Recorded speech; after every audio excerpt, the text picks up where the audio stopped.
షేర్లింగంపల్లి నియోజకవర్గంలోని యాస్బెస్టాస్ కాలనీలో పెద్ద ఎత్తున రోడ్డుపై బైఠాయించిన మహిళలు వరద బాధితులకు ఇస్తున్న నష్టపరిహారం వరద బాధితులకు ఇవ్వకుండా తెరాస కార్యకర్తలకు ఇచ్చారంటూ ఆరోపణ చేశారు. పరిహారం ఇవ్వలేదని అడిగితే మహిళలతో అసభ్యంగా మాట్లాడిన అసోసియేషన్ సభ్యులు వెంటనే క్షమాపణ చెప్పాలని రోడ్డుపై బైఠాయించిన మహిళలు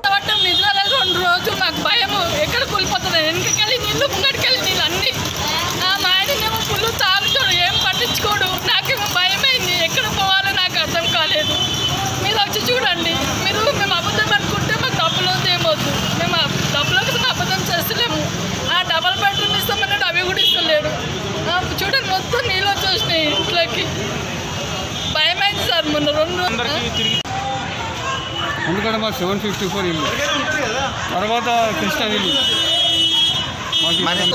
అదే వచ్చింది కదా, దాని గురించి 10,000 ఇస్తున్నారు అన్నారు. సరే మాకు కింద ఉందండి మాది, మా ఇంట్లో వాటర్ వచ్చింది, మా లైన్ అందరికి వచ్చినారు. మేము ఒక లీడర్కి అడిగితే వస్తామమ్మ మీ ఇంటికి అన్నారు. సరే అని వెయిట్ చేస్తాం, నైట్ వరకు వెయిట్ చేస్తామండి. ఎవ్వరు రాలేదు, ఏ లీడర్ మాకు సపోర్ట్ చేయలేదు. నాకు కరోనాలో సపోర్ట్ చేయలేదు, దేంట్లో సపోర్ట్ చేయలేదు. మేము మార్నింగ్ వచ్చి అడిగితే నాగేశ్వర్ గారికి ఫోన్ చేస్తాం, ఇక్కడ వెల్ఫేర్ లీడర్ అక్కడికి. ఆయనతో నేను నెమ్మదిగానే మాట్లాడినానండి. అయితే ఆయన ఏమన్నారు, కాలనీకి 30 ఇళ్ళకే శాంక్షన్ అయింది, 30 వాళ్ళకి ఇచ్చేసారంట. ఆ 30 వాళ్ళ ఇంట్లో ఒక్క ఇంట్లో కూడా నీళ్ళు రాలేదండి, వాళ్ళకి ఇచ్చారు. మా ఇంట్లో కెమికల్ నీళ్ళుతోనే వచ్చినాయి మాకు నీళ్ళు, వరద నీళ్ళు కెమికల్